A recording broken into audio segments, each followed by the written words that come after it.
இதெல்லாம் என்னன்னா அண்ணன் வந்து என்ன தலைவர்னு சொன்னார்ல, அவர் நினைச்சிட்டு இருந்தாரு அவரு தலைவர்னு சொல்லுவாருன்னு. சொல்லலை அப்படின்னோடனே எதிரில் போய் நின்றுட்டாரு. ஸோ நின்றுட்டதுக்கு அப்புறம் என்ன பண்றது? நான் இதெல்லாம் நல்லது பண்ணணும், எல்லா நல்லதையும் பண்ணிட்டு இருக்காரு, ஆல்ரெடி பண்ணிட்டு தான் இருக்கோம். பழி சொல்லணும். என்ன பழி சொல்றது? என்ன இதுக்கு இன்னொன்னு சொல்றேன், இவர் ஒரு சொந்த புத்தியில பேசல, இது பின்னாடி இருந்து ஒருத்தன் எடுத்து கொடுத்துக்கிட்டு இருக்கான். வேற தலைவர்னா யாரு? என்னங்க அதான் கேக்குறேன். ராதா ரவி சார் கோழை இல்லைங்க, ராதா ரவி சார் கோழை இல்ல. நான் இப்போ வரேன், நான் வர மாதிரி வரேன், 2 மாசம் கழிச்சதுக்கு அப்புறம் கதிர் நீ வா இல்ல துர்கா நீ வா அப்படின்னு சொல்றதுக்கு அவர் கோழை கிடையாது. இந்த லோகேஷ் கனகராஜ் வந்து அவருக்கும் பாவம், அவருக்கும் தெரியாது. அவர் நான் மெம்பரா என்ன ரூல்ஸ் இதெல்லாம் தெரியாது, செஞ்சுட்டாரு. இருந்தாலும் நான் ஃபோன் பண்ணுவோன்னா உடனே ஒத்துக்கிட்டாரு. எலெக்ஷன்ல சொல்றது இவர் வாக்குறுதிலாம் கொடுக்க மாட்டாரு, வாழ்க்கை கொடுப்பாரு, அவ்வளவுதான். ரைட்டா? என்ன வேணும் ஏங்க? 1985 இருந்து அவரு தாங்க பண்ணிட்டு இருக்காரு. அவருக்கு தெரியாதா யாருக்கு என்ன பண்ணணும்னு? உண்மையே நான் பேச விட்டேன்னு ராஜேந்திர சார் சொல்லியிருக்காரு. ஓகேயா? நாங்க பேச விடல. அப்புறம் எப்படி திருடன் எப்படி நைட்ல வந்து யாருக்கும் தெரியாம திருடுவானோ அந்த மாதிரி நைட்ல திருட்டுத்தனமா வந்து பேசினது.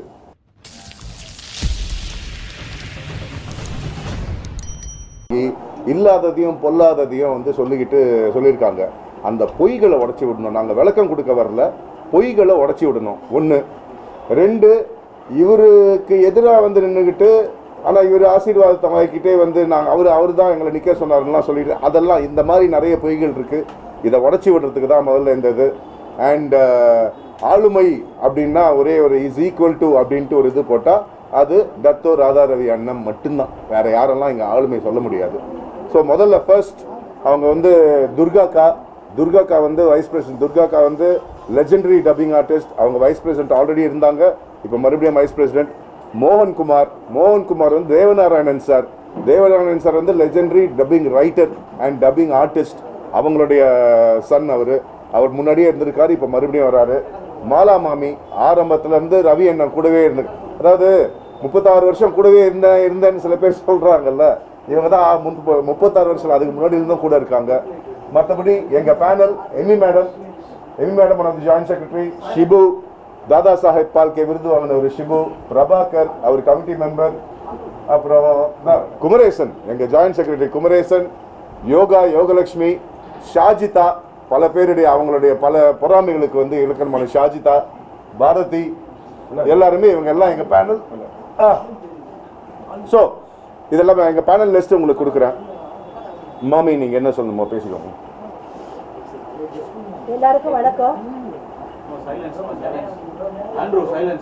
அதாவது இந்த டப்பிங் யூனியன் இந்த அளவுக்கு வந்து டப்பிங் மெம்பருக்கு இவ்வளோ ஒரு உரிமை கிடைச்சிருக்கு, சலுகை கிடைச்சிருக்கு, எல்லாருமே இப்போ சந்தோஷமா இருக்கோம், நல்ல வசதியோட இருக்கோம்னா அதுக்கு ஒரே காரணம் எங்களுடைய தலைவர் மட்டும்தான். ஏன்னா ஆரம்ப காலத்தில் நாங்கள் வந்தப்போ 5 ரூபா கன்வைஸ் தான் கொடுப்பாங்க, காலையிலேருந்து சாயந்தரம் வரைக்கும் உட்காந்துட்டு இருக்கோம். ஆனால் எங்கள் தலைவர் வந்ததுக்கு அப்புறம் அப்படி உட்கார வைக்க கூடாது, 1 மணி நேரத்துக்கு மேலே ஆச்சுன்னா நீங்கள் சம்பளம் கொடுக்கணும்னு ஒரு கண்டிஷனை போட்டார். அதுக்கப்புறத்தேருந்து எங்கள் சம்பளத்தை கொஞ்சமாக ஏற்றி இன்னைக்கு டப்பிங் ஆர்டிஸ்ட் அத்தனை பேர் ஒரு பிட்ஸு பேசுகிறவங்க கூட அவ்வளோ அமௌண்ட் வாங்குறாங்கன்னா அது எல்லாத்துக்கும் மூல காரணம் எங்களுடைய தலைவர் தான். எதிரணி என்ன வேணாலும் பேசிட்டு போட்டோம், ஜெயிக்க போகிறது நாங்கள் தான், எங்களுடைய அணி மட்டும்தான். அதனால எங்களுக்கு எந்த வித கவலையும் கிடையாது. அவங்களுக்கு தோத்துற போகிறோமோங்கிற ஒரு ஏக்கத்தில் தான் அந்த மாதிரி பேசிக்கிட்டு இருக்காங்க. பேசட்டும், எவ்வளோ வேணாலும் பேசட்டும். அவங்க பேச எங்களுடைய புகழ் தான் ஏறிக்கிட்டே போகுது. அதனால எங்களுக்கு அதை பற்றி கவலையே இல்லை. என்னைக்குமே ஜெயிக்க போகிறது எங்களுடைய தலைவரோட அணி தான் ஜெயிக்கும். வணக்கம். தேங்க்யூ. துர்காக்கா, கதிரை பற்றி ஏதோ பேசியிருக்காங்க. கதிரை பற்றி பேசுறதுக்கு யாருக்கும் எந்த உரிமையும் கிடையாதுங்க. இவர் எங்கள் தலைவர் வந்து அவரே தான் தலைவராக இருக்கணும்னு என்னைக்கும் சொன்னதில்லை, இந்த தடவை இருக்க மாட்டேன்னு தான் சொன்னார். கதிரை வந்து தலைவராக ஆக்கணும்னு டிசைட் பண்ணி எல்லாமே முடிஞ்சு போச்சு. அதுக்கப்புறம் தான் அந்த எதிரணியில் வந்து இல்லை நாங்களும் போட்டி போடுறாரு, நேராக போய் தலைவர்கிட்டயே சொல்லிட்டாங்க. உடம்பு சரியில்லாதவர்கிட்ட போய் விசாரிப்பாங்க, உடல்நல விசாரிப்பாங்க. ஆனால் அவர் வந்து நாங்கள் போட்டியிடுறோம் அப்படின்னு சொல்லியிருக்காங்க. ஏன் யங் ஜென்ரேஷனுக்கு நம்ம வழி விடக்கூடாது? அதுதான் அவரோட நோக்கம். அந்த நோக்கத்தில் தான் அவர் சொன்னார். ஏன் நம்ம இது பண்ணக்கூடாது? நம்ம தலைவராக இருந்து, நம்ம செயலாளராக இருந்து, நம்ம பொருளாளராக இருந்தால் நம்மளால என்ன வேலை செய்ய முடியும்? கதிர் உண்மையிலேயே இந்த 2 வருஷத்துல நான் பார்த்ததில்ல, அதிகமாக இருந்தது போலீஸ் ஸ்டேஷன்லையும் கோர்ட்லேயும் தான். இந்த 2 வருஷத்துல கதிர் இருந்தது அங்கே தான். அப்புறம் ஷாஜிதாவை பற்றி சொல்லணும்னா அதை விட ஒரு உழைப்பாளியை நம்ம பார்க்க முடியாது. ஸ்ரீனிவாசமூர்த்தி எப்படி இருந்தாரோ அதே வழியில தான் ஷாஜிதாவும் வேலை செய்கிறாங்க. நம்மளால ஒரு நாள் போய் டப்பிங் யூனியனில் உட்கார முடியுமா? ஒரு நாள் நம்மளால இருக்க முடியுமா? எதுக்கு நமக்கு இந்த வீராப்பெல்லாம்? அதனால எப்படி இருந்தாலும் என்ன இருந்தாலும் எங்கள் தலைவர் அணி தான் ஜெயிக்கும். எங்கள் தலைவர் அணி டீமாகவே ஜெயிக்கும்னு நான் சொல்லிக்க விரும்புகிறேன். தேங்க்யூ. மோகன். எல்லாருக்கும் வணக்கம். என்னென்ன சொல்லணுமோ எல்லாமே மாலாமணி சொல்லிட்டாங்க, துர்காக்கா சொல்லிட்டாங்க. ஸோ இதுக்கு மேலே சொல்கிறதுக்கு வேறு எதுவுமே கிடையாது. இன்னொன்று துர்காக்கா சொன்னாங்க, இந்த மாதிரி வயதானவர்களுக்கு வந்து இந்த மாதிரி மாதம் 1000 ரூபாய் ஊக்கத்தொகை அப்படின்னு ஒன்று கொடுத்துட்ருக்கோம். இந்த மாதிரி வருடத்திற்கு ஒரு முறை வந்து 75 வயசுக்கு மேலே கடந்தவங்களுக்கு 1 லட்சம் ரூபாய் கொடுக்குறோம். இதில் குறிப்பாக என்ன சொல்லணும்னா, மற்ற யூனியன்களில் வந்து ரிட்டையர்மெண்ட் வருது. எங்கள் யூனியனில் பொறுத்த வரைக்கும் ரிட்டையர்மெண்ட் கிடையாது. ஏன்னா 80 வயசுக்கு மேலே இருக்கிற ஒருத்தர் கூட வாய்ப்பு கிடைக்கலாம். திடீர்னு ஒரு இயக்குனர் வந்து 80 வயசுக்கு மேலே ஒருத்தர் நடிச்சிருக்காரு, அவருக்கு அதே அந்த ஏஜில் ஒரு வாய்ஸ் வேணும் அப்படிங்கிற போது அந்த வாய்ஸ் தான் கொடுத்தாகும். மற்ற ஒரு 50 வயசில் இருக்கிறவங்கள 60 வயசில் இருக்கிறவங்கள பேசுகிறாங்க, ஒரு மெமிக்ரி மாதிரி தான் இருக்கும். ஸோ அதனால் அண்ணன் பொறுத்த வரைக்கும் ரிட்டையர்மெண்ட்டும் கொடுக்க வேண்டாம், அதே நேரத்தில் அவங்களுக்கு ஒரு நல்ல அமௌண்ட்டும் போய் சேரணும், வேலை இருக்கோ இல்லையோ. அதுக்காக ஆரம்பிக்கப்பட்டது தான் இந்த ஊக்கத்தொகை. அது மாதிரி வயதானவர்கள் இறந்து போனதுக்கு அப்புறம் அவங்களுக்கு அமௌண்ட் கிடைக்குது, அவங்க குடும்பத்துக்கு கிடைக்குதுன்றதை விட அவங்க இருக்கும்போதே அவங்களுக்கு ஒரு பேங்க் பேலன்ஸ் ஒன்று இருக்குது. ஆஹா, நமக்கு ஒரு அமௌண்ட் இருக்குது, நமக்கு ஒரு பாதுகாப்பு இருக்குன்ற ஒரு எண்ணம் அவங்களுக்குள்ளே இருக்கணுன்றதுக்காக தான் அந்த வருடத்துக்கு ஒரு முறை வந்து அந்த வயதானவர்களை தேர்ந்தெடுத்து 1 லட்சம் ரூபாய் இப்போ இது வரைக்கும் நிறைய பேருக்கு கொடுத்துருக்காங்க. இன்னும் போக போக இது இன்னும் நிறைய பேர்களுக்கு வர ஆரம்பிக்கிறது. இந்த மாதிரி இன்னும் எவ்வளவோ செஞ்சுருக்காரு அண்ணன் வந்துட்டு. இன்னைக்கு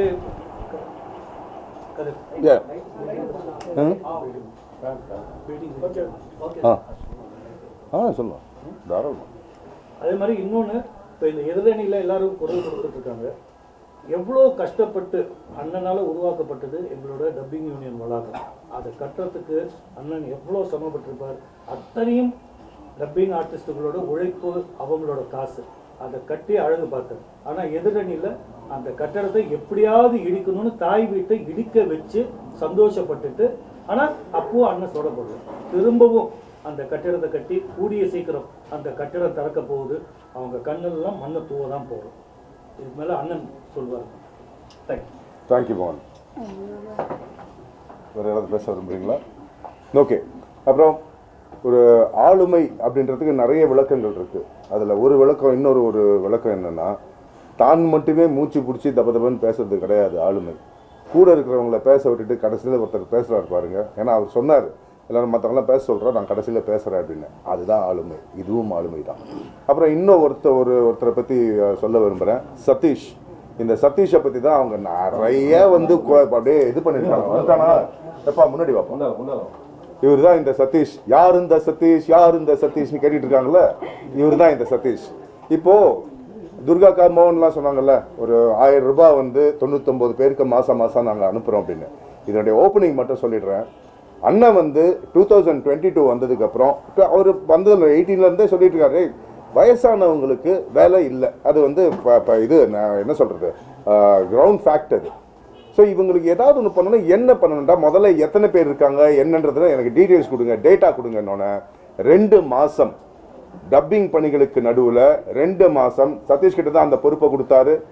அண்ணன் ஒருத்தர்கிட்ட பொறுப்பை கொடுக்குறாருன்னா சும்மா கொடுக்க மாட்டார். சும்மா போகிறவங்கள, சும்மா இருக்கிறவங்க கிட்ட கொடுக்க மாட்டார், வேலை செய்கிறவன்ட்டு தான் கொடுப்பாரு. சதீஷ் 2018லேருந்து எங்கள் கூட இருக்கான். எந்த பதவியும் அவன் கேட்டதில்லை. இது வரைக்கும் அண்ணன் சொல்லி எனக்கு வேண்டான்னு நான் வெளியிலேருந்து வேலை செய்கிறவன்னு சொன்ன பையன். இந்த வாட்டி இழுத்து இல்லைடா, வெளியில் இருந்தால் தெரிய மாட்டேங்குது, நீ வாடா உள்ள கமிட்டி உள்ளே இழுத்துட்டு வந்திருக்கு சதீஷை. அந்த மாதிரி பையன். அவன் சொந்த காசு செலவு பண்ணி வேலை செஞ்சுட்டு இருக்கான். எதுக்காக? இந்த யூனியனுக்காக, எங்கள் தலைவருக்காக. இவர் சொன்னார்ன்ற ஒரே காரணத்துக்காக 2 மாதம் சுற்றி பைக்கில் ஆட்டோவில் சுற்றி மாலாமாமி, ஷிபு, பாரதி, கிருஷ்ணகுமார், சதீஷ், இன்னும் பசங்க எல்லாரும் சேர்ந்து சுற்றி அலைஞ்சி யார் எங்கே இருக்காங்க, எப்படி இருக்காங்க, 2 மாதம் முடிவில் சதீஷ் ஒரு லிஸ்ட்டு கொண்டு வந்து கொடுக்குறான், ஒரு டேட்டா கொண்டு வந்து கொடுக்குறான். ஆனால் இவங்கெல்லாம் இங்கே இருக்காங்க, இத்தனை பேர் வந்து நல்லா இருக்காங்க வசதியாக, ஆனால் இத்தனை பேர் வந்து கஷ்டப்படுறாங்க. ஏதாவது பண்ணணும்னு என்ன பண்ணலாம், இவங்களுக்கு என்ன பண்ணலாம், மாதம் ஒரு 1000 ரூபாய் வந்தால் கூட நல்லா இருக்கும் அப்படின்ற மாதிரி ஒருத்தர் சொன்னார். கொடுக்கலாம். ஏய் சார் ஃபர்ஸ்ட் கிளாஸ் இருக்கடா குடுறா. ஸ்ரீனிவாசமூர்த்தியும் சதீஷும் தான் இந்த ஸ்கீமை ஃபார்ம் பண்ணி அண்ணன் கிட்ட கொண்டு வந்து சொன்னாங்க. அண்ணன் தலைவர் வந்து அது உத்தரவு கொடுத்தாங்க. 2021 இந்த கடந்த 3 வருஷமா நாங்கள் இந்த மாதம் கொடுத்துக்கிட்டு இருக்கோம். இதை எங்கே நாங்கள் எங்கள் பொதுக்குழுவில் சொல்லியிருக்கோம், எங்கள் மெம்பர்ஸ்க்கு சொல்லியிருக்கோம். இங்கே எதுக்கு இங்கே வந்து சொல்கிறேன்னா கையை பிடிச்சி இழுத்துட்டு வந்திருக்காங்க. 1 2 நான் என்னுடைய இதை முடிச்சுக்கிறேன். ஒரே ஒரு பாயிண்ட் மட்டும் சொல்லிக்கிறேன். 36 வருஷம் கூட இருக்கேன் அப்படின்னு சொல்லிட்டு இருக்காரு அவர். நான் வந்து என்னுடைய 10வது வயசுலேருந்து நான் அண்ணனை பார்த்துக்கிட்டு இருக்கேன், அண்ணனும் என்னை பார்த்துக்கிட்டு இருக்காங்க. நடிகர் சங்க பக்கத்தில் தான் எங்கள் வீடு இருந்துச்சு. அப்போத்துலேருந்து நான் பார்த்துக்கிட்டு இருக்கேன், அப்போத்துலேருந்து இது பண்ணியிருக்காங்க. நான் டப்பிங் யூனியனில் உள்ளே வந்ததுக்கு அண்ணன் காரணம். என்னை இந்த கமிட்டி மெம்பராக இழுத்தது அவர், ட்ரெஷரர் ஆக்குனது அவர், செக்ரட்டரி ஆக்குனது அவர், அடுத்த தலைவர்னு சொன்னதும் அவர். இது எதுவுமே நான் கேட்கல, எனக்கு வேணும்னு நான் கேட்டதே கிடையாது. அண்ணனாக பார்த்து இது பண்ணுறது என்றைக்குமே. இன்னொன்று, ஒரு நல்ல தலைமை எப்படி தெரியுமா, பதவியை தேடி அந்த தலைமை போகாது, அந்த தலைமையை தேடி பதவி வரும். ஆரம்பத்துலேருந்து 1983 எங்கள் டப்பிங் யூனியன் ஃபார்ம் ஆனது. 2 வருஷம் நடத்த முடியாமல் எங்களுக்கு இன்னைக்கு இல்லை. ஷூட்டிங்கில் இருக்கார் ஜெயமணி சார், எங்களுடைய ஃபவுண்டர். அவர் இப்போ இருக்கிற ஃபவுண்டரில் அவர் ஒருத்தர். ஜெயமணி சார் இன்னைக்கு இல்லை. அவரும் சந்திரன் அண்ணன் அப்படின்ட்டு அவங்க 2 பேர் தான் போய் அண்ணனை வலுக்கட்டாயமாக நீங்கள் வந்தால் தான் இந்த யூனியனை காப்பாற்ற முடியும்னு கூட்டின்னு வந்து தலைவராக நாங்கள் அன்னையிலேருந்து இன்னைய வரைக்கும் எனக்கு இந்த தலைவர் பதவி வேணும்னு எனக்கு வேணான்னு சொல்லுவார் அவர். டேய் அடுத்து நீங்கள் வாங்கடா, நீங்கள் என்ன சொன்னதுக்கு காரணம் டேய் அடுத்த ஜென்ரேஷன் வரணும்டா. சும்மா நானே எத்தனை வருஷம் இது பண்ணிட்டு நான் இங்கே தான்டா இருக்கேன், எந்த பிரச்சனையாக இருந்தாலும் நான் கூட இருப்பேன்டா, உங்களுக்கு நான் இருக்கேன் வாங்க. ஆனால் அடுத்த ஜென்ரேஷன் வாங்க, யங் பிளட் வரணும், நீங்கள் நடத்துங்க யூனியனை. எனக்கு வந்து நீங்கள் வந்து நான் என்கிட்ட கேட்காதீங்க, எனக்கு சொல்லுங்க ஆனால் இதை பண்ணலான்னு. அப்படிப்பட்ட தலைவர் அவர். இவரை பற்றி போய் அதெல்லாம் வந்து நம்ம யாரோ ஒருத்தர் சொன்ன நாக்கு அழுகிடும் அவ்வளோதான். ஸோ இந்த மோஸ்ட் அவைட்டட் எந்த ஒரு கூட்டத்திலையும் சரி, எங்கள் பொதுக்குழுவில் கூட சரி, எல்லாருமே வெயிட் பண்ணுறது எங்கன்னா தலைவர் உரைக்கு. ஏன்னா ரவி அண்ணன் பேசுகிறாங்கன்னா அது ஒரு தனி மாசு அது. ஸோ எங்கள் ஆளுமை மிக்க தலைவருடைய உரை இதோ. ஷாஜி ஒன்று பேச சொல்கிறார். வணக்கம். இப்போ எல்லாம் அந்த முதியோர்களுக்கெல்லாம் ஊக்கத்தொகை கொடுக்கறத பத்தி சொல்லிட்டு இருந்தாங்க. அண்ணன் எல்லா பேட்டிலுமே கடைசியா ஒரு வார்த்தை சொல்லுவாரு, பெற்றோர்களை வந்து கைவிட்டுறாதீங்க, முதியோர் இல்லத்துல விட்டுறாதீங்கன்னு. அதை வந்து மெம்பர்ஸ் எல்லாருமே ஏஜ்டா இருக்கிற அத்தனை மெம்பர்ஸும் அந்த சீனியர்ன்ற இதுல முதல்ல ரெஸ்பெக்ட் கொடுத்தது எங்க தலைவர் தான். அதே மாதிரி யங்ஸ்டர்ஸ்க்கு ஸ்போர்ட்ஸ் ஆக்டிவிட்டியில் அவங்க ரொம்ப இதுவாக இருக்கணுன்றதுக்காக எங்கள் மெம்பர்ஸ் எல்லாம் ஆசைப்பட்டாங்க கிரிக்கெட் மேட்ச் பண்ணணும் அப்படின்னு சொல்லிட்டு. 2 வருஷமாக எந்த யூனியன்லையும் இல்லைன்றத ரொம்ப பெருமையாக நாங்கள் சொல்லுவோம். ஹைதராபாத்ல இருந்தெல்லாம் பார்த்துட்டு எங்கள் கூட வந்து நீங்கள் வந்து விளையாடணும்னு சொல்லி கேட்டு அது வந்து எங்கேயுமே நடக்கலை. ஹிஸ்ட்ரியில் எந்த யூனியன்லையுமே இல்லாத விஷயத்த எங்கள் யூனியன் ரொம்ப பெருமையாக பண்ணியிருக்குன்றதை நாங்கள் பதிவு பண்ணுறோம். அதுவும் இல்லாமல் அதை பார்த்துட்டு கேர்ள்ஸ் எல்லாம் எங்களுக்கெல்லாம் இல்லையான்னு ஒன்று அடுத்த செகண்ட் வந்து சொன்னோம், ஆனால் அந்த மாதிரி கேட்குறாங்க அப்படின்னு. அவங்களுக்கு எதில் இன்ட்ரெஸ்ட்னு கேளு அப்படின்னு எல்லாரும் பேட்மிண்டன் விளையாடலாம் அப்படின்னாங்க. அடுத்த வருஷமே பேட்மிண்டனும் நடத்தணும். இந்த 2 யூனியன்லேயும் எங்கள் யூனியனை பொறுத்த வரைக்கும் இந்த 2 ஆக்டிவிட்டீஸுமே ரொம்ப யங்ஸ்டர்ஸ் உள்ளே வந்ததுக்கு ரீசனும் இதுதான். யங்ஸ்டர்ஸையும் கைவிட்டது கிடையாது, அதே மாதிரி முதியோர்களையும் கைவிட்டது கிடையாது. எல்லாத்துக்கும் மேலே பெண்களை கிண்டல் பண்ணுறாங்க, கேலி பண்ணுறாங்க அப்படின்னு. அப்படின்னா இங்கே இத்தனை கூட்டம் இங்கே இருக்கவே இருக்காது. இன்னைக்கும் வர ஓட்டில் தெரியும் பெண்களுக்கு எங்கள் அண்ணன் என்ன மரியாதை கொடுத்துட்டு இருக்காரு, சீனியர்ஸ்க்கு என்ன மரியாதை கொடுத்துட்டு இருக்காரு, யங்ஸ்டர்ஸ்க்கு என்ன மரியாதை கொடுத்துட்டு இருக்காருன்றது வர எலெக்ஷன்ல கண்டிப்பா தெரியும். தேங்க்யூ. தலைவருடைய வழிகாட்டுதல் படி ஒரே செகண்ட் இந்த கிரிக்கெட் இப்போ சொன்னாங்கல்ல, அதையும் இன்ட்ரடியூஸ் பண்ணது சதீஷ் தான். அவர் தான் எடுத்துன்னு வந்து அண்ணன் கிட்ட சொன்னார். சதீஷ் பேசுங்க, முன்னாடி விடுங்க. எல்லாருக்கும் வணக்கம். ஆக்சுவலாக அண்ணன்ட்ட ஒரு பெரிய குவாலிட்டியாக நாங்கள் பார்க்குறது கற்றுக்கிறது என்னென்னா, பொறுமையாக கேட்பாங்க. யார் என்ன சொன்னாலும், இப்போ இங்கேருந்து எது கேட்டாலும் கேட்பாங்க. முதல்ல இது நியாயமாக மெம்பர்ஸ்க்கு போய் சேருதா, இது மட்டும்தான் எங்கள் வேலையாக இருந்தது. ஆனால் மெம்பர்ஸ் இதை கேட்குறாங்க. இப்போ உதாரணத்துக்கு இன்சார்ஜஸ் வந்து நிற்கக்கூடாது எலெக்ஷனில் அப்படின்னு எல்லா இன்சார்ஜஸ் மேலேயும் ஒரு இருக்குது, எல்லாருக்கும் எல்லாம் இருக்குன்னா இன்சார்ஜஸ் எலெக்ஷனில் நிற்கக்கூடாதுங்கிறத மெம்பர்ஸ் விரும்புகிறாங்கன்னு ஒன்று பைலால கொண்டு வராரு. இல்லை இன்சார்ஜஸ் எலெக்ஷனில் நிற்கக்கூடாது, ஓட் பேங்க் இருக்குது அவங்களுக்குலாம் கொஞ்சம் கொஞ்சமாக. இப்போ எங்கள்கிட்டே வந்து ஒரு 3-4 இன்சார்ஜஸ் வந்து நல்ல ஓட் பேங்கோடு இருக்கிறவங்க, நல்ல பேரோடு இருக்கிறவங்க இன்சார்ஜஸ் நிற்கக்கூடாது அப்படியா? இப்போ இருக்கிற யாருமே இன்சார்ஜஸ் கிடையாது. ஏன் இன்சார்ஜஸ் நிற்கக்கூடாது? மெம்பர்ஸோட காசுலேருந்து வர்ற 5% அவங்களுக்கு போகுது. ஸோ இன்சார்ஜஸ் மெம்பர்ஸ்லேருந்து வர காசு எடுத்துகிட்டு அவங்க மேலே வந்து உட்காரக்கூடாதுன்னு மெம்பர்ஸ் என்ன நினைக்கிறாங்களோ அதை சரியான முறையில் கொண்டு வந்து கொடுக்கும்போது, தலைவர்கிட்ட கொடுக்கும்போது, தலைவர் முதல்ல அதை காது கொடுத்து கேட்குறார். ஓ இதை பண்ணலாமா, பண்ண முடியுமா, மறுபடியும் எல்லார்ட்டையும் கேட்பார். ஒவ்வொருத்தட்டையாக நான் கொண்டு வந்து ஒரு ஆஃபர் கொடுக்குறேன். ஆனால் பசங்கள்லாம் கிரிக்கெட் விளையாடணும்னு நினைக்கிறாங்க. எதுக்கு கிரிக்கெட் விளையாடணும்? ஸ்போர்ட்ஸ் ஆக்டிவிட்டி இருந்ததுன்னா யங்ஸ்டர்ஸுக்கு வந்து ஒரு நல்வழிப்படுத்தலாம். இன்றைக்கி இருக்கிற ஆல்கஹால் கண்டென்ட்ஸ் நிறைய இருக்குது. எவ்ரி சண்டே எங்கள் மெம்பர்ஸ் வந்து ஒவ்வொரு கிரவுண்ட்லேயும் விளையாடிட்டு இருக்காங்க. கிட்டத்தட்ட ஒரு 90-100 பேர் 6 குழுவா, அவெஞ்சர்ஸ்னு ஒரு டீமு, வலிமை 11 ஒரு டீமு, டோலிவுட் டைகர்ஸ்னு ஒரு டீம் எங்களுக்குள்ளேயே. இப்போ டிபிஎல்னு ஒன்று கொண்டு வரும்போது அவங்க அடுத்த வருஷத்துக்கு நம்ம ப்ரிப்பேர்டாக இருக்கணும். பிட்வீன் த விக்கெட்ஸ் ஓடும்போது உடம்புல தெம்பு இல்லை, இதனால ஒரு 5-6 பேர் யூ ஓன்ட் பிலீவ் தண்ணி அடிக்கிறது நிப்பாடி இருக்காங்க. அவங்க ஃபேமிலிக்கு, அந்த மெம்பர்ஸோட ஃபேமிலிக்கு இது எவ்வளோ பெரிய ஊக்கங்கிறது சொன்னால் புரியாது. இது மெம்பர்ஸோட பாயிண்ட் ஆஃப் வியூல இருந்து ஒற்றுமையை எப்படி கொண்டு வரலாம், யூனிட்டி எப்படி. அப்போ அங்கெல்லாம் விளையாடும்போது ரொம்ப பெருமையாக ஒரு தலைவன் எப்படி இருக்க முடியும்னா, அவ்வளோ பெருமையாக நம்ம பசங்க எப்படி விளையாடுறாங்க பாடுறான்னு ரசிப்பார். அதே மாதிரி இதில் எடுத்துக்கிட்டிங்கன்னா, பேட்மிண்டன் எடுத்துக்கிட்டிங்கன்னா, பசங்களெல்லாம் விளையாட விட்டு என்ன வேணும் அடுத்தது என்ன பண்ணலாம், எல்லாரும் கேட்டது இன்சார்ஜஸ் மேலே நிற்கக்கூடாது, பைலால கொண்டு வந்தாச்சு. இப்போ அதை தாண்டி அவங்க என்ன சொல்கிறாங்கன்னா, டெக்னிக்கலாக இன்னும் சைன் ஆகி வரல, அப்போ நாங்கள் நிற்கிறோம். மெம்பர்ஸ் என்ன விரும்புகிறாங்களோ அதை தான் இன்னைக்கு வரைக்கும் தலைவர் செஞ்சுருக்காரு. நான் அடுத்தடுத்த ஜென்ரேஷன் வரணும். இப்போ பிரச்சனையே என்னன்னா, அடுத்த ஜென்ரேஷன் வழி விடுங்கன்னு சொல்கிறது தான். இப்போ தலைவர் என்ன சொல்கிறாரு, எல்லா பதவியும் நான் பார்த்துட்டேன், பதவி மேலே ஆசையே இல்லை எனக்கு, வேண்டாங்கிறார். இல்லைன்னு அவர் ரவி அண்ணன் இல்லைன்னா யூனியன் இல்லை. அதை வந்து இவங்க திரும்ப திரும்ப நிரூபிச்சுக்கிட்டே இருக்காங்க. அவரையும் போட்டு கஷ்டப்படுத்தி அண்ணன் நகர்ந்தாருன்னா இங்கே அடிச்சு போங்கிற மாதிரி. 40 வருஷம் நண்பர்னா எப்படி இருக்கணும் அப்படின்னா, உடம்பு முடியலன்னா தோல் கொடுக்கணும். அந்த நேரத்தில் நான் அடிச்சுப்பேன்னு சொல்லவே முடியாது, சொல்லக்கூடாது. அது நட்புக்கு பெரிய தப்பாக போயிடும். நாங்கள் திரும்பவும் எல்லா டைமும் சொன்னோம், வேண்டாம் நீங்கள் வாங்க இருங்க, கேட்கவே இல்லை. இப்போ நான் என் சைட்லேருந்து சொல்கிறேன்னா, யங்ஸ்டர்ஸ் எல்லாரும் அண்ணனுக்கு தான் சப்போர்ட்டு, ரவி அண்ணனுக்கு தான் சப்போர்ட்டு. ஏன்னா அவர் காது கொடுக்குறாரு, ரவி அண்ணனை ரீச் பண்ண முடியும், அண்ணன்ட்ட வந்து எல்லாரும் பேச முடியும். 1400, 1700, 1800 மெம்பர்ஸும் அண்ணனை ரீச் பண்ண முடியும். எப்போ வேணாலும் ரீச் பண்ண முடியும். எந்த விஷயமா இருந்தாலும் நைட்டு 12 மணிக்கு மெம்பர்ஸ் ஃபோன் பண்ணி அண்ணங்கிட்ட பேச முடியும்னா, இந்த மாதிரி ஒரு செலிபிரிட்டிகிட்ட நெருங்கவே முடியாதுங்க. I can challenge any one. எங்கள் மெம்பர்ஸ் எப்போ வேணாலும் ஃபோன் பண்ணி ஒருத்தரை பற்றி பேச முடியும். இல்லைங்க எனக்கு இந்த பிரச்சனை இருக்குது, மெம்பர்ஸ்க்கு இந்த இஷ்யூஸ் இருக்குன்னா உடனே அடுத்த கமிட்டியில் என்ன பிரச்சனைன்னு பாருங்கடாங்கிறார். அவர் ஆணைக்கிணங்க இங்கே எல்லாரும் ஒன்றா சேர்ந்துருக்கோம். ஸோ மெம்பர்ஸ்க்கு தெரியும் எந்த அளவுக்கு அண்ணன் பண்ணியிருக்கார் இது வரைக்கும். இன்னைக்கு இந்த யூனியன் வந்து வளர்ந்துருக்கு அப்படின்னா அது ரவி அண்ணனால மட்டும்தான். அவர் இல்லைன்னா இந்த யூனியனே கிடையாது. அது 2018 நடந்த பிரச்சனை, 13 இருந்த பிரச்சனையா இருக்கட்டும், இப்போ இருக்கிற பிரச்சனையா இருக்கட்டும், அண்ணன் இல்லைன்னா இந்த யூனியன் இல்லை. இது எங்களுக்கு இல்லை, நான் சொல்லலை. மெம்பர்ஸ் ஒவ்வொரு வீட்டுக்கும் போய் நாங்கள் கேட்கும்போது சொல்றாங்க, அண்ணன் தாங்க யூனியனு. இது சொல்லி கொடுத்து வர்றதே கிடையாது. அண்ணன் வந்தாங்கன்னா ஆட்டோமேட்டிக்காக அந்த மரியாதை வந்துடுது.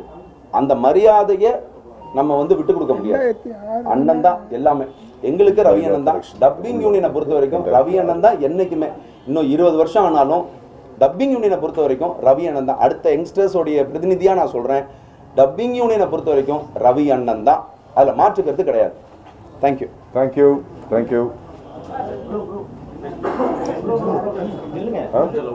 கொஞ்சம் லவுடாமா?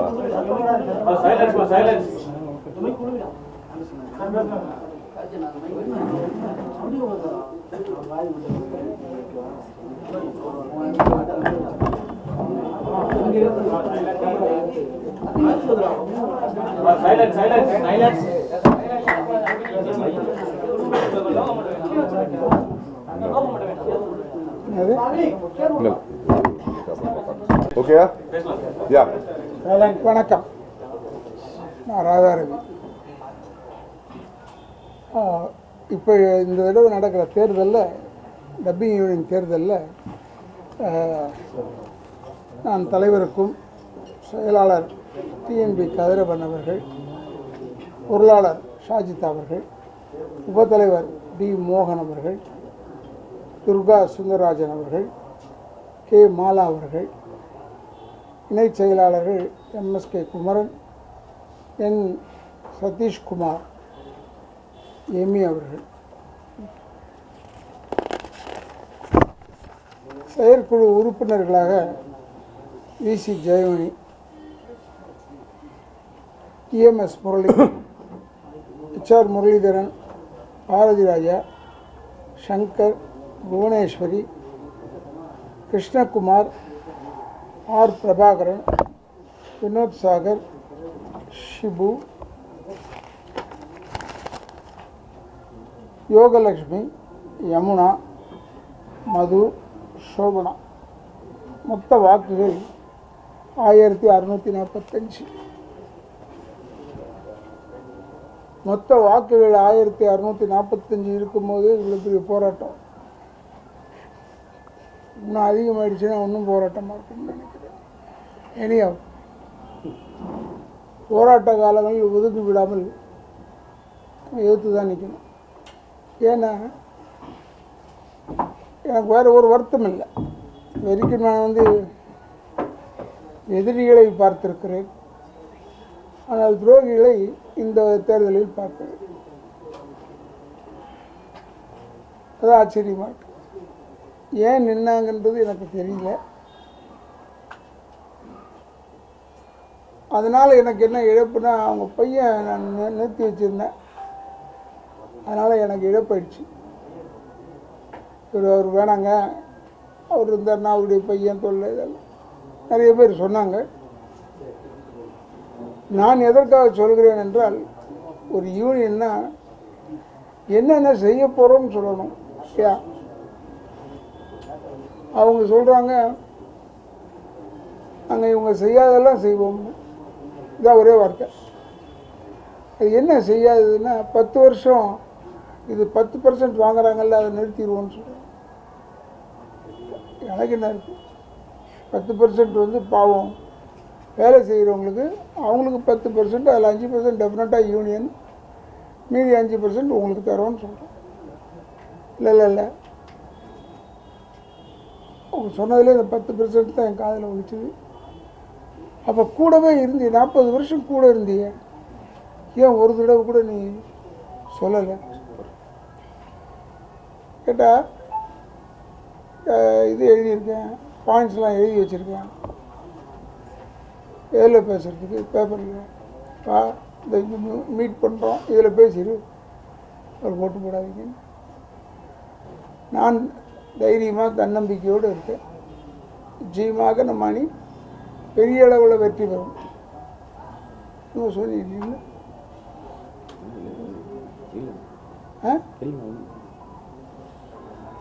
இருந்தாலும் நாங்கள் எல்லாமே புது முகத்தை கொஞ்சம் பேர் நிறுத்துகிறோம், பழைய முகத்தை கொஞ்சம் பேர் நிறுத்துகிறோம். யாரும் சொல்லிவிடக்கூடாது.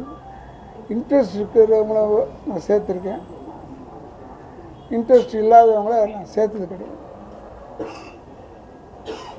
ஆனால் இதனால் இன்னும் பெரிய இழப்பு, நம்ம மூஞ்சி பேச முடியல, தேர்தல் வரைக்குமாவது பேச முடியல. அதுக்காக வருத்தப்பட வேண்டியதாக இருக்குது. நல்ல நண்பன், 40 ஆண்டு கால நண்பன், ஏதோ ஒரு பட்டிருக்கும். ஏன் நம்ம தலைவராக நின்று, என்ன தலைவராக நின்று நான் ஆஸ்பத்திரியில் படுத்திருக்கும் போதெல்லாம் வந்தார், பேசினார். டைம் இருக்கு அதுக்கே இப்போவே அவசரப்படணும்னு சொல்லிட்டு கடைசியில் பார்த்தா பொசுக்க நின்றுட்டார். அவர் நின்னது எனக்கு ஒரு பெரிய ஆச்சரியம். இருந்தாலும் இந்த யூனியனை பொறுத்தளவில் நாங்கள் தொண்டர்களோடு தான் இருப்போம், தொண்டர்கள் செய்வதை சொல்லுவோம். அவர் சொல்கிறார், இப்போவே சொல்கிறார், நான் ஜெயிச்சு வந்துட்டா இதுலேருந்து ஒரு 6 பேரை எடுத்துடுவேன்னு சொல்கிறார். யார் அந்த 6 பேர்னா, அவங்க குடும்பத்தில் 3 பேர், அப்புறம் வேறு யாரும் 3 பேர் கூட இல்லை. அதனால் நம்ம அப்படிலாம் இல்லாமல் நமக்குள் உழைக்கக்கூடியவர்கள் இந்த 2 ஆண்டுகள் வைத்துத்தான் செய்ய வேண்டும், செயல்பட வேண்டும். கூட சொல்லியிருக்கேன், தேர்தல் ரிசல்ட் முடிஞ்ச உடனே முதல் வேலையாக யார் யாருக்கு என்னென்ன தேவை ஏற்கனவே நோட் பண்ணி வச்சுருக்காங்க, என்னென்ன தேவை. அதனால் அந்தளவுக்கு நாங்கள் துரிதமாக தான் பணி செய்து கொண்டு இருக்கிறோம். Human wants cannot be satisfied. நம்முடைய தேவைகளை பூர்த்தி செய்ய முடியாது யாருமே. ஆனால் அந்த தேவைகளை ஓரளவுக்கு அது பூர்த்தி செய்கிறோம். பக்கத்திலே உட்கார்ந்துக்கிட்டு இப்படி பண்ணிட்டாருன்றது வருத்தம் என்று சொல்லி இதில் நாங்கள் நிச்சயமாக வெற்றி அடைவோம். எங்கள் லிஸ்ட்டை உங்களுக்கு படிச்சிருக்கேன். நாங்கள் வெற்றி பெறுவதற்கு நீங்கள் உறுதுணையாக இருக்க வேண்டும். அதுதான் மிக முக்கியம். போங்க அவர்கிட்டையும் கேளுங்க, அவரும் ஏதாவது கொடுப்பாரு. ஆச்சரியமாக இருக்கிறது என்று சொல்லி இந்த முறையும் எனக்கு வாக்களித்து ராதா ரவி தலைமையிலான யூனியன் கம்ப்ளீட்டாக வெற்றி வந்தது. இதை சொன்னது எனக்கு சந்தோஷம் என்று சொல்லி விடைபெறுகிறேன். நன்றி, வணக்கம்.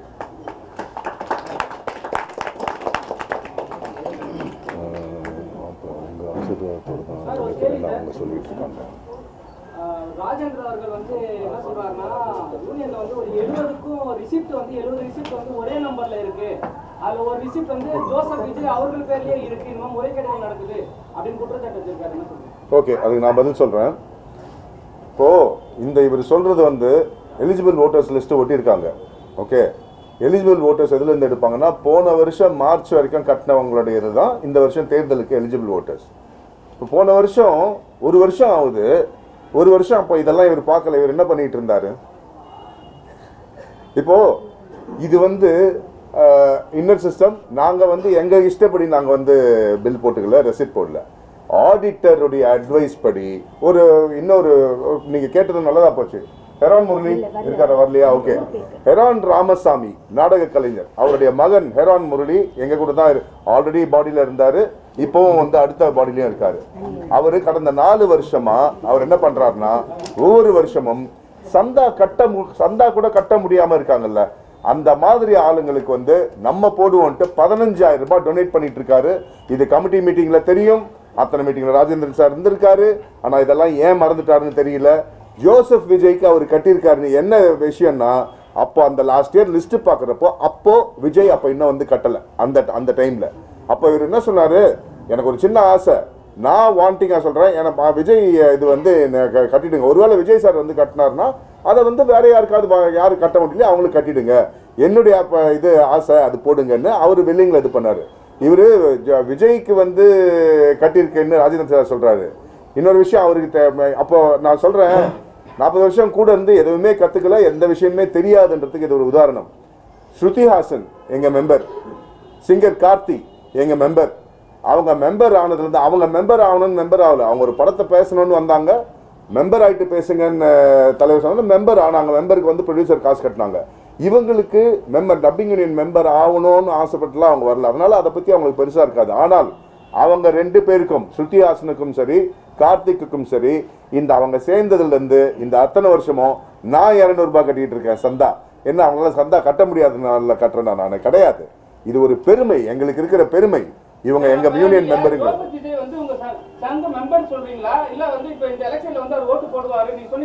எந்த எலெக்ஷன்லயும் விஜய் சார் வந்து ஓட்டு போடுறது கிடையாது.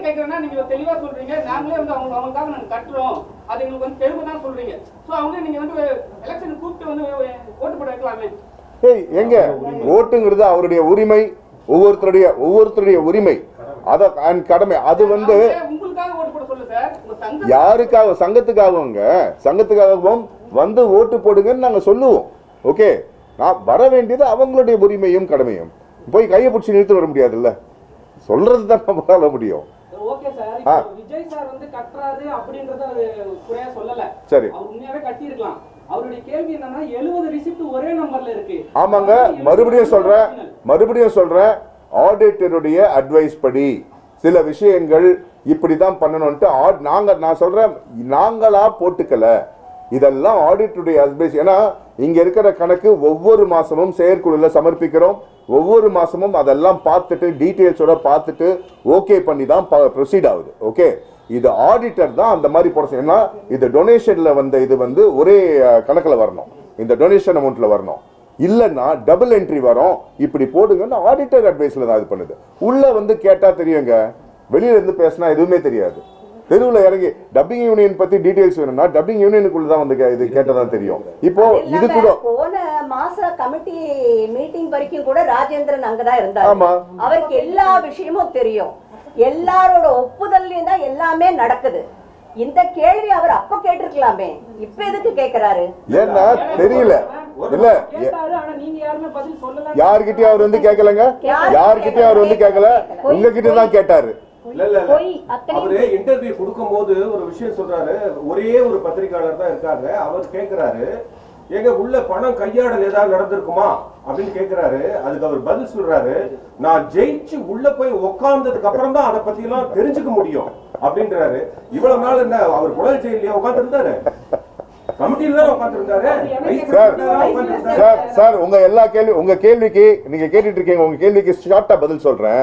இதெல்லாம் என்னன்னா, அண்ணன் வந்து என்ன தலைவர்னு சொன்னார்ல, அவர் நினைச்சிட்டு இருந்தாரு அவரு தலைவர்னு சொல்லுவாருன்னு. சொல்லலை அப்படின்னோடனே எதிரில் போய் நின்றுட்டாரு. ஸோ நின்றுட்டதுக்கு அப்புறம் என்ன பண்றது? நான் இதெல்லாம் நல்லது பண்ணணும், எல்லா நல்லதையும் பண்ணிட்டு இருக்காரு, ஆல்ரெடி பண்ணிட்டு தான் இருக்கோம். பழி சொல்லணும். என்ன பழி சொல்றது? என்ன இதுக்கு இன்னொன்னு சொல்றேன், இவர் ஒரு சொந்த புத்தியில பேசல, இது பின்னாடி இருந்து ஒருத்தன் எடுத்து கொடுத்துக்கிட்டு இருக்கான். ஓகே, அதுதான் இவர் பேசிட்டு இருக்காரு. எங்க மெம்பர்ஸ்க்கு தெரியும் அது யாருன்னு நான் சொல்லிக்கிட்டு இருக்கேன். ஓகேயா?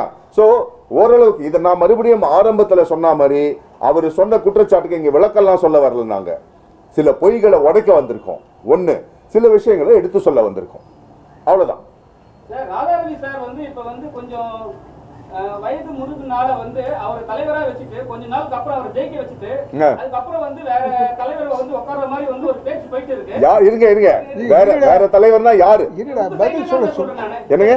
உங்க சைடுல தான் நான் சொல்றேன். அதான் கேக்குறேன். இருடா, என்ன சொல்றேன்னா, அவங்க வந்து அது மாதிரி பேச்சு போயிட்டு இருக்கு. சரி, ராதாரவி சார் இல்லனா வந்து இந்த சங்கமும் ஒண்ணு இல்ல, அவங்க உண்மையா சொல்றாங்க, சங்கமும் ஒண்ணு இல்ல, பின்னாடி வர உறுப்பினரும் ஒண்ணு இல்லன்றாங்க. சரி, உங்களோட பதில்? ராதாரவி சார் கோழை இல்லைங்க, ராதாரவி சார் கோழை இல்ல. நான் இப்போ வரேன், நான் வர மாதிரி வரேன், 2 மாசம் கழிச்சதுக்கு அப்புறம் கதிர் நீ வா இல்ல துர்கா நீ வா அப்படின்னு சொல்றதுக்கு அவர் கோழை கிடையாது. ஏன்னா அவரே நேரடியா சொல்லுவாரு. அது ராஜேந்திரன் சார் வாய் மூலமா சொல்ல வேண்டிய அவசியமே இல்லை. அதான் இல்ல அண்ணன், அதுக்கு அண்ணன் வந்து சொல்லுவாங்க. அதாவது அவர் சொல்றது என்னன்னா, ராதாரவி சார் இப்படி பண்ணுறாரு, இப்படி பண்ண போகிறாரு. அவங்க யூனியனை விற்க போகிறது இல்லை. நான் எப்படியோ போகிறேன்ப்பா, நான் இப்போ ஜெயிக்க போகிறேன், ஜெயிச்சு விட்டு நான் வேறு தலைவர் கொடுக்குறேன், ஆனால் யூனியனை விற்க மாட்டேன்ல. அந்த சட்டப்படி என்னென்னா யூனியன் விற்க முடியாது. இப்போ எனக்கு தெரியாதுன்னு சொல்ல முடியாது. நான் தலைவர் ஆகிட்டேன்னா உபத்தலைவர்களை தான் உள்ளே கொண்டாடலாம் நீங்கள் சொல்கிறபடி ஐடியாவில். ஆனால் நீங்கள் சொன்ன ஐடியாவும் நல்லா இருக்குது. நான் ஜெயிச்சுட்டு அப்புறம் அவர் இல்லைன்னு சொல்லி அதில் கதிரை கொண்டாடவே முடியாது. ஏன்னா கதிர் வந்து செயலாளராக இருக்கார், அவரை கொண்டாட முடியாது. இன்னொன்று சொல்லிடுறேன் உங்களுக்கு, இந்த துர்கம்மா யாருன்னா டைரக்டர் சுந்தரராஜன் சார் இருக்கார்ல, அவங்களுடைய 2வது மனைவி. அவங்க நல்ல வாழ்க்கை எல்லாம் நல்லா இருக்குது. அவங்க முந்தின தடவைலாம் முதல்ல எல்லாம் எதிர்த்து தான் நின்னாங்க, அப்புறமா நம்ம கிட்டே வந்துட்டாங்க. ஏன்னா அதான் செயல்படணும். அதே மாதிரி கதிர் யாருன்னா டைரக்டர் TN பாலு சார் பையன், அதாவது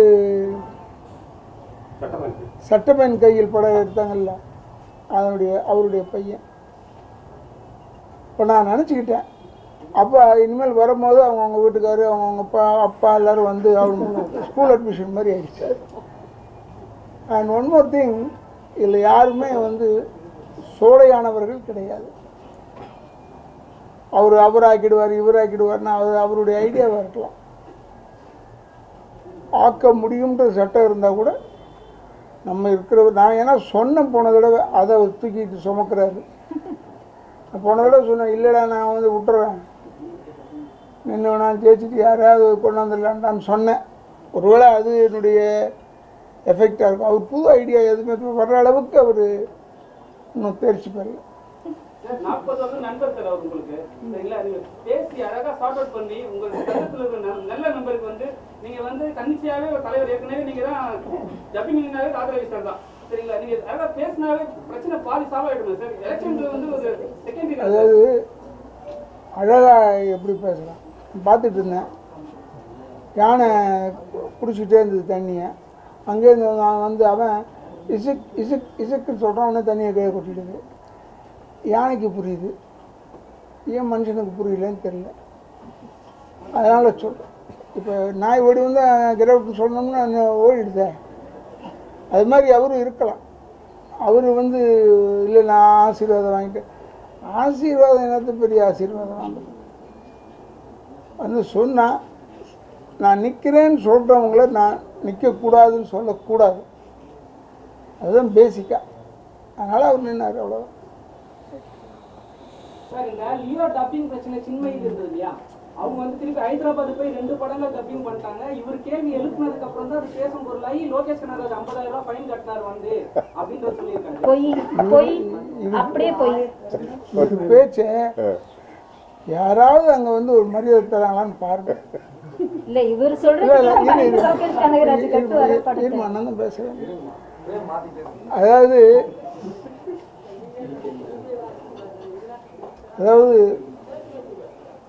லோகேஷ் கனகராஜ் சார் தான் கொடுக்கணுன்றதே இல்லை. யார் நடித்தாங்கன்னு பார்த்தேன். யார் அவங்க வெளியே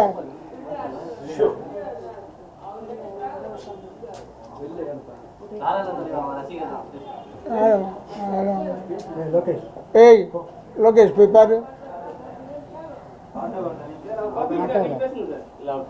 பப்ளிக்காக பேசலாமா? டிஸ்டர்பன்ஸ் இருக்காது. சரி, என்ன இந்த லோகேஷ் கனகராஜ் வந்து அவருக்கும் பாவம், அவருக்கும் தெரியாது. அவர் நான் மெம்பரா என்ன ரூல்ஸ் இதெல்லாம் தெரியாது. செஞ்சுட்டாரு. இருந்தாலும் நான் ஃபோன் பண்ணுவோன்னா உடனே ஒத்துக்கிட்டாரு. நான் அனுப்புகிறேங்க என் பணத்தை எப்படியாவது அனுப்புறேன்னா அது அனுப்பிச்சிட்டு இருக்கணும். அது இவர் சொல்லி தான் அங்கே போய் சொல்லி அப்புறம் ஆச்சுன்னு சொன்னால் அந்த பெருமை அவருக்கு போகணும்னா பெருமை போட்டோம். எனக்கு ஒன்றும் இல்லை, வந்துடுச்சு காசு யூனியனுக்கு, அவ்வளோதான். எங்கள் அதோட ஓவர். எலெக்ஷனுக்கு ஏதாவது சொல்லியிருக்கீங்க, உங்க மெம்பர்ஸ்க்கு வந்து என்னென்ன நல்லது பண்ண போறீங்கன்னு? இனிமேல் ஒன்றுமே இல்லை ஐயா, எல்லாமே பண்ணிட்டு இருக்கோம். நீங்கள் தப்பாக பேசுகிறீங்க. வேறு ஆளுங்கிட்ட பேசுகிற மாதிரி ஏன் என்கிட்ட பேசக்கூடாதுன்னா, நான் இதெல்லாம் வச்சுருந்தேன்னா இந்நேரம் சொல்லியிருப்பேன். என் ஆளுங்களுக்கு இவ்வளோ கொடுக்கணும் அவ்வளோ கொடுக்கணும். ஒன்றுமே கிடையாது. இதே வேலை இருக்குது. என்ன கேக்குறாங்களோ, பெரும்பான்மையான உறுப்பினர்கள் என்ன கேக்குறாங்களோ அதை எங்க தலைவர் செய்வார் சார். நாங்க சொல்லிதான் ஓட்டு கேட்க சொல்லியிருக்காரு சார். நாங்க எல்லா எலெக்ஷன்லயும் சொல்றது, இவர் வாக்குறுதிலாம் கொடுக்க மாட்டாரு, வாழ்க்கை கொடுப்பாரு, அவ்வளவுதான். ரைட்டா? என்ன வேணும் ஏங்க? 1985 இருந்து அவரு தாங்க பண்ணிட்டு இருக்காரு. அவருக்கு தெரியாதா யாருக்கு என்ன பண்ணணும்னு? எல்லாமே பண்ணி, நான் உண்மையாவே அவர் சொன்ன மாதிரி இனி பண்றதுக்கு எதுவும் இல்லை. ஒன்னே ஒண்ணுதான் இருக்கு. நாங்க போராடிட்டு இருக்கோம். அதுக்கு சின்னத்திரை யூனியனுக்குள்ள வரணும். இது எங்க உறுப்பினர்களுடைய கோரிக்கை. அது எங்க ஆளுமை மிக்க தலைவர் தலைமையில அதுவும் நடக்கும். இதை தடுக்கணுங்கிறதுக்காக தான் வேற ஒருத்தன் பின்னாடி இருந்து ஆப்ரேட் பண்றான், இவங்க இது பண்றாங்க. இன்னொன்று ஒரு சின்ன ஒரே ஒரு விளக்கம். சின்மையை நான் பேச விட்டேன்னு ராஜேந்திர சார் சொல்லியிருக்காரு. ஓகேயா? நாங்க பேச விடல. அப்புறம் எப்படி திருடன் எப்படி நைட்ல வந்து யாருக்கும் தெரியாம திருடுவானோ அந்த மாதிரி நைட்ல திருட்டுத்தனமா வந்து பேசினது. இதை சின்மையே ட்விட்டர்ல போட்டதுக்கு தான் எங்களுக்கு தெரிஞ்சது. ஆக்ஷன் எடுத்தோம். அண்ணன் பேசினாரு, லோகேஷ் கிட்ட அண்ணன் பேசினாரு, தலைவர் பேசினதுக்கு அப்புறம் தான் இது நடந்துச்சு. உடனே அந்த பெருமையை நான் இவர் மீடியாவில் பேசுறத வந்து லோகேஷ் பார்த்து அப்புறம் லோகேஷ் வந்து இது பண்ணாராம். ஏன் லோகேஷ்க்கு வேற வேலை இல்லை? அவருக்கு லோகேஷ் கனகராஜுக்கு வேற வேலை இல்லையா? யார் அவரை பத்தி பேசணும்? நான் பார்த்துக்கிட்டு இருக்கிறது எல்லாம் சும்மா. அதான் சொல்றேன், பொய் பேசணும். இதுல ஹைலைட் என்னன்னா, 2 மாசத்துக்கு முன்னாடி நடந்த விஷயம். அதாவது லோகேஷ் கிட்ட அண்ணன் பேசி லோகேஷ் ஒரு அமௌண்ட் வந்து எங்க யூனியனுக்கு அனுப்பிச்சது. அந்த அமௌண்ட்டும் அவர் கூடவே இருந்து கேட்டுட்டு தப்பா சொல்றாரு. ஞாபகம் இல்லை அவருக்கு. சோ ஆத்திரக்காரனுக்கு புத்தி மட்டும்பாங்க. அந்த மாதிரி தப்பு தப்பா பேசுறாரு எல்லாமே. அது எங்களுடைய யூனியனுடைய உள் விவகாரங்க. அது நாங்க எங்களுக்குள்ள பேசிக்குவோம், எங்க மெம்பர்ஸ்க்கு சொல்லிக்குவோம். அதை வெளித்தளத்துல சொல்ல வேண்டிய அவசியம் இல்லை. மறுபடியும் சொல்றேன், இது அவர் சொன்னதால நான் அதை கிளியர் பண்ணேன், அவ்வளவுதான். சரிங்களா? இப்ப நீங்க கேட்டீங்க, நான் கிளியர் பண்ணேன். ஆக்சுவலா இது எல்லாமே யூனியனுடைய உள் விவகாரம். நாங்க அதாவது சின்மயி முதல்ல இன்னொரு விஷயம் சொல்றேன். சின்மயை முதல்ல நாங்க வெளியில அனுப்பல. ஒவ்வொரு வருஷமும் சந்தா கட்டணும். சந்தா கட்டலன்னா மெம்பர்ஷிப் போயிடும். இது எங்களுடைய யூனியன் ரூல்ஸ். மெம்பர்ஷிப் கார்டுலயே இருக்கு. சின்மயி யூனியன் பக்கம் வரமாட்டாங்க, சந்தா கட்ட மாட்டாங்க. சந்தா கட்டாததால 2018 இதே இப்ப இவங்க பின்னாடி இருந்து ஆபரேட் பண்றாங்கன்னு சொல்றான்ல ஒருத்தன், அவன் வந்து கோர்ட்ல கேஸ் போட்டு கோர்ட்ல இருந்து அவங்க ஒரு ஜட்ஜை கொண்டு வந்தாங்க. ரிட்டையர்ட் ஜட்ஜா எலெக்ஷன் ஆபீசரா கொண்டு வந்தாங்க. அந்த எலெக்ஷன் ஆபீசர் 3 வருஷம் கண்டினியூஸா சந்தா கட்டாததால சின்மயிக்கு vote, she is not a member, she is not eligible to vote னு அவங்க ரிமூவ் பண்ணாங்க சின்மயியை. சின்மயை நாங்க ரிமூவ் பண்ணல. சின்மயி தனக்கு தானே தற்கொலை. தான் சந்தா கட்டாததால அவங்களுடைய மெம்பர்ஷிப்பை அவங்களே இழந்துட்டாங்க. ஆனா போய் சொன்ன பொய் என்ன, நான் லைஃப் மெம்பரு, நான் வந்து என்னை வந்து இந்த மாதிரி பண்ணிட்டாங்க, என்னை தூக்கிட்டாங்க. அவங்கள யாரும் தூக்கல, அவங்களே தூக்கிட்டாங்க. இதுதான் உண்மை. எலெக்ஷன்ல ஓட்டு போட விட்டீங்களா போட மாட்டீங்க? என்னங்க மெம்பரே இல்ல, அப்புறம் எப்படி எலெக்ஷன் ஓட்டு வரும்? அவங்க தான் போயிட்டாங்கறாங்க. ஆமா, அவங்க ஜாயின் பண்ணாங்கன்னா திருப்பி ஜாயின் பண்ண அவங்களே வரணும். நீங்க கேட்கறது இல்ல, சைலன்ஸ் ப்ளீஸ், சைலன்ஸ். அவர் வந்தா சேர்ப்பீங்களா? சேர்க்க மாட்டேன். நிச்சயமா அந்த காம்பவுண்டுக்குள்ள சேர்க்க மாட்டோம், வெளியே நின்று பேசுறேன். இங்க பேசிக் ஒண்ணுங்க, இங்க யாரையும் நீங்க கையை பிடிச்சி இழுத்து நீங்க மெம்பர், நீங்க வந்து வாங்க மெம்பர் ஆகணும்னு சொல்றது கிடையாது. இதெல்லாம் எப்பன்னா ஆர்டிஸ்டா முன்னாடி வந்து அண்ணன் வந்து எல்லா ஆர்டிஸ்டா நீங்க மெம்பர் ஆனதுக்கு காரணம் அண்ணன். ஏய் எனக்கு இல்லையா, உங்களுக்கு பாதுகாப்புன்னு சொல்லி மெம்பர் ஆக்குனது. ஓகேயா? யாருமே இங்க அவங்க ஓன் வில்லிங்ல தான் வந்து சேர்றது மெம்பர்ஷிப். ஓகே, அதனால தான். ஸோ சின்மயி இதெல்லாம் வந்து தேங்க்யூ. தேங்க்யூ.